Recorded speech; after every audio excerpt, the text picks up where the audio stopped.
दोस्तों आखिर 11 और 12 जून की दरमियानी रात ऐसा क्या हुआ कि सुबह सुबह एक फोन कॉल ने शाह के खेमे की टेंशन बढ़ा दी। आखिर ये क्यों कहा जा रहा कि नायडू की एक कॉल ने दिल्ली में न सिर्फ हलचल मचाई बल्कि आने वाले दिनों की राजनीतिक स्थिति को, उसके समीकरण को बदल दिया।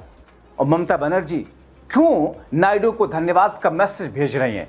आखिर नायडू ने उस फोन कॉल में ऐसा क्या कहा जिसकी बुनियाद पर भारतीय जनता पार्टी अपने प्लान को फिर से विचार करने पर मजबूर हो गई?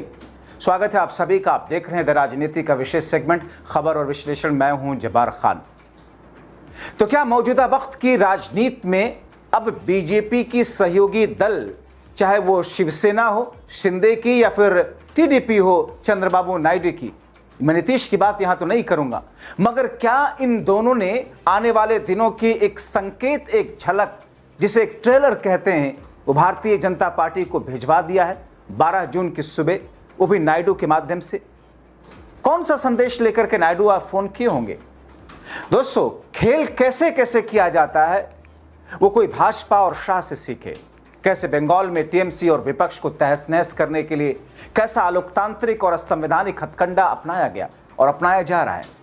और हैरानगी इस बात की है कि कायर और डरपोक मफाद परस्त मौका परस्त नेता और सांसद ने एक झटके में उसी अपने नेता और दीदी के साथ में छल किया, उनका साथ छोड़ दिया, जिसने दशकों से उन सांसदों को एक तरीके से पाल पोस कर बड़ा किया था, कईयों को तो उस हैसियत तक लाकर खड़ा किया था। मतलब मुश्किल घड़ी में वही सांसद निकल लिए। हालांकि दोस्तों यह अलग बहस है कि बाकी 2/3 सांसदों की संख्या तक पहुंचेंगे कि नहीं, और अगर पहुंच भी गए तो ममता की टीएमसी पर, उनकी पार्टी पर उद्धव और शरद पवार वाली पार्टी छीनने की तरह कब्जा कर पाएंगे या नहीं, क्योंकि टीएमसी का संविधान दूसरी पार्टियों से अलग है और पार्टी पर कब्जा करने के बीच में टीएमसी का संविधान, जिसे ममता ने तैयार किया था, वो आड़े हाथों आता है, जिसको मैंने अपने पिछले शो में विस्तार से आपको बताया है। उस वीडियो को दोस्तों आप जाकर द राजनीति के पेज पर दोबारा से देख सकते हैं। मगर दोस्तों खबर ये नहीं है, खबर यह है कि अब नायडू ने नीतीश और शिंदे के मैसेज के साथ एक फोन किया और उस फोन ने शाह मोदी को बहुत कुछ सोचने पर और अपने फैसले पर दोबारा से गौर करने पर मजबूर कर दिया। दोस्तों राजनीति में किसी एक जुमले के, किसी एक फोन कॉल के और किसी एक जेस्चर के बहुत मायने होते हैं। आपको याद है 1999 का साल था और अटल बिहारी वाजपेयी की सरकार थी, 98 का। एआईएडीएमके की मुखिया जयललिता बीजेपी के साथ थी, मगर आज के डॉक्टर सुब्रमण्यम स्वामी, जो बीजेपी के ही नेताओं के, अपने ही नेताओं के पोल खोलते रहते हैं, वो जयललिता को लेकर सोनिया गांधी से मुलाकात करा देते हैं और एक वोट से अटल बिहारी वाजपेयी की सरकार गिर जाती है।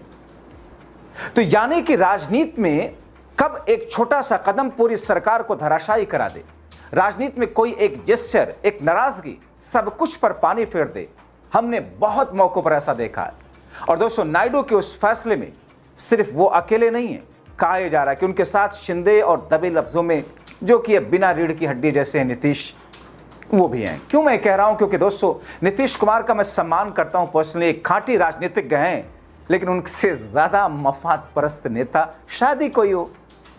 हमेशा वो सत्ता पक्ष के दुम पकड़े हुए साथ साथ घिसटते रहे। खैर, अब दरअसल जिस तरीके से बीजेपी के ऑपरेशन लोटस को लेकर हर कोई भाजपा को पार्टी तोड़ने वाला, सांसद तोड़ने वाला, विधायक तोड़ने वाला, सरकार गिराने वाला मान चुका है, ऐसे हालात में कॉमन मैन, आम जनता, खासतौर पर सेकुलर लोगों के बीच में, वोटर्स के बीच में एक असंतोष है, खासतौर पर जो सेकुलर माइंड के हैं। और आंध्र प्रदेश में नायडू के लिए, महाराष्ट्र में शिंदे के लिए, यहां तक कि बिहार में नीतीश के लिए ऐसे सेकुलर वोटरों की बहुत बड़ी तादाद है इनकी पार्टी को जो वोट करते हैं, खासतौर पर अल्पसंख्यक। ऐसे में बीजेपी के सहयोगी, बीजेपी के कदमों और अपने सहयोगियों के साथ में पुराने वाले रवैयों को देखकर चिंतित हैं खुद के लिए भी, कि क्या अगर आज नीतीश के साथ हो सकता है, विरोधी ममता के साथ हो सकता है, तो कल को नायडू के साथ भी तो हो सकता है, शिंदे के साथ भी तो हो सकता है, और किया है।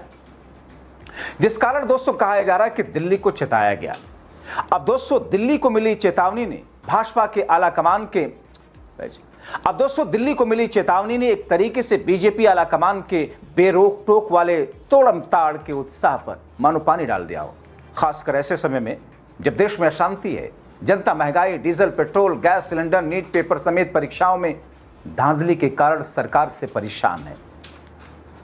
यह और बात हर कोई जानता है और मीडिया कर्मी भी जानते हैं, जो इस वक्त सत्ता पक्ष का गुणगान करते हैं वो भी जानते हैं। बीते दिनों ऐसे ही हमारे एक वरिष्ठ सहयोगी साथी का आपने देखा होगा वीडियो के साथ, हम मजबूरी में हैं गोदी मीडिया, वो कह रहे थे हम यूं ही गोदी मीडिया नहीं है। खैर, अब दोस्तों, इस बीच में जो माहौल है देश के इस माहौल के बीच में एक नई पार्टी कॉकरोच पार्टी ने जिस तरीके से युवाओं का जुड़ाव अपने से किया, उसने माहौल को और धार दे दिया। कॉकरोच पार्टी ने अपने प्रदर्शन को लगातार धार देकर सरकार पर दबाव बनाए रखा। 11 जून के पुणे के प्रदर्शन में अभिजीत दीपिके ने सीधे सीधे मोदी और शाह सीजीआई पर प्रहार करते हुए आने वाले दिनों के संकेत दे दिए।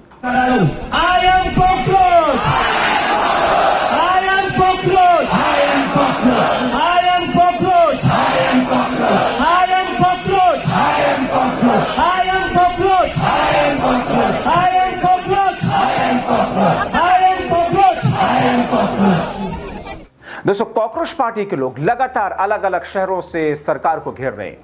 अब देखिए, 11 जून में पुणे में हुआ, 12 जून यानी कि आज लखनऊ में, 13 जून को अमृतसर में, 14 जून को हैदराबाद में, 15 जून को जयपुर में। और कॉकरोच पार्टी ने क्या लिखा सोशल मीडिया पर?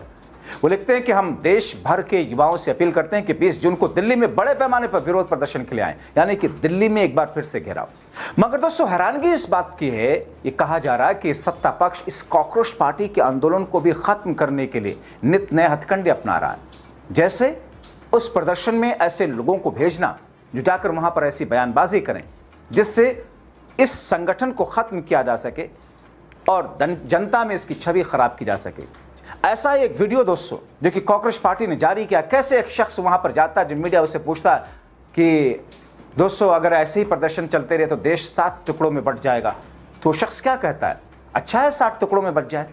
क्या कोई भारतीय ऐसा सोच भी सकता है? सुनिए। जून 6 को जंतर मंतर पे युवाओं का एक हिस्टोरिक प्रोटेस्ट हुआ, लेकिन इस प्रोटेस्ट के पहले हम लोगों ने बार बार वार्न किया कि कुछ anti social elements, anti India elements इस प्रोटेस्ट के अंदर घुसेंगे और यहाँ पे या तो भड़काऊ भाषण देंगे या तो मीडिया को भड़काऊ स्टेटमेंट्स देंगे। अब कल को ही अभिजीत अय्यर मित्रा, जो ये दंगा दलाल गैंग के एक मेंबर है, इन्होंने एक ट्वीट डाला ये मानते हुए कि उन्होंने एक शख्स मयंक भंडारी को इस प्रोटेस्ट में भेजा एंड मयंक भंडारी ने एक स्टेटमेंट दिया मीडिया को। आपके यहाँ अगर कोई आता है और आपके देश के खिलाफ कहता है कि हम देश को 7 टुकड़ों में कर देंगे, आपको ये बर्दाश्त होगा? बिल्कुल होगा। देश को 7 टुकड़ों में बर्दाश्त कर लेगा? बिल्कुल कर लेंगे भाई, ऐसा वकील ना तो डूब के मर जाना चाहिए। हम लोगों ने पहले ही वार्न किया था कि ऐसे सदस्य जो दंगा दलाल गैंग के हैं, ये लोग इस प्रोटेस्ट में घुसेंगे एंड इसको एक डी-रेल करना चाहेंगे, डी-लेजिटिमाइज करना चाहेंगे, क्योंकि इनसे सहा नहीं जाता है कि देश के 65% यूथ एक साथ यूनाइट हो जाए एंड अपना डिमांड रखे, क्योंकि ये बहुत ही सीरियस मामला है एंड हम एक क्लियर मैसेज भेजना चाहते हैं कि गांधी के लैंड में ऐसे भड़काऊ भाषण देने वाले और जो सिसेशनिस्ट एक्टिविटीज को एक तरह से एम्पावर करने वाले लोगों का इसमें कोई रोल नहीं है and they can not be part of such a movement. तो इसलिए हम लोग आज कमिश्नर ऑफ पुलिस दिल्ली के पास गए एंड एक क्रिमिनल कंप्लेंट हम लोगों ने फाइल किया। जब ऐसे लार्ज स्केल मूवमेंट्स होते हैं, इस पे एंटी सोशल एलिमेंट्स घुस के इसको डिरेल करने का पूरा प्रयास करेंगे। तो हम आप सभी से, हमारे जो कॉकरोचेस है, युवा है पूरे देश में एंड जो भी ऐसा पीसफुल प्रोटेस्ट करने आएंगे, उनसे फिर से हमें रिक्वेस्ट है कि ऐसे लोगों के लिए आप वॉच करिए, आप देखिए आपके आसपास की कोई ऐसा भड़काऊ भाषण दे रहा है, अगर दे रहा है तो उनको सीधा सीधा पुलिस के पास ले जाइए and hand them over to the police. जय हिंद। अब दोस्तों, इस बीच कॉकरोच पार्टी ने 11 जून के अपने पुणे प्रदर्शन से पहले देश के लोगों से धर्मेंद्र प्रधान के इस्तीफे के लिए सड़क पर उतरने की अपील कर डाली। जाहिर तौर पर दोस्तों, इन तमाम चीजों, इन तमाम स्थितियों और परिस्थितियों के बीच में नायडू की फोन कॉल, जो कि आधिकारिक तौर पर तो कोई नहीं कहता कि हाँ मैंने फोन किया, शाह की तरफ से थोड़ी बयान आएगा कि उनकी कॉल आई थी, ये कह रहे थे। जाहिर तौर पर लुटेंट्स जोन से जो खबरें निकलती हैं वही दरअसल अखबारों की हेडलाइंस बनती हैं, लेकिन बीते 12 वर्षों से अखबार तय करते हैं कि ये हेडलाइन सत्ता पक्ष को सूट करेगी तो छपे, नहीं सूट करेगी तो रद्दी की टोकरी में डाल दिया जाए। मगर दोस्तों, हमारा आपसे वादा क्या आप हमारे हाथ मजबूत करते रहें, आप अपने शेयर के कदम के जरिए व्यू देख करके दूसरों तक हमारे प्रोग्राम को पहुंचा सके। आपसे ये वादा, सत्ता का कॉलर पकड़कर हम आपके सवाल उनसे पूछते रहेंगे। लेकिन नायडू के एक फोन कॉल का तालके का असर क्या होता है, थोड़ा इंतजार करना होगा। आप क्या सोचते हैं, अपने राय कमेंट बॉक्स में जरूर लिखें।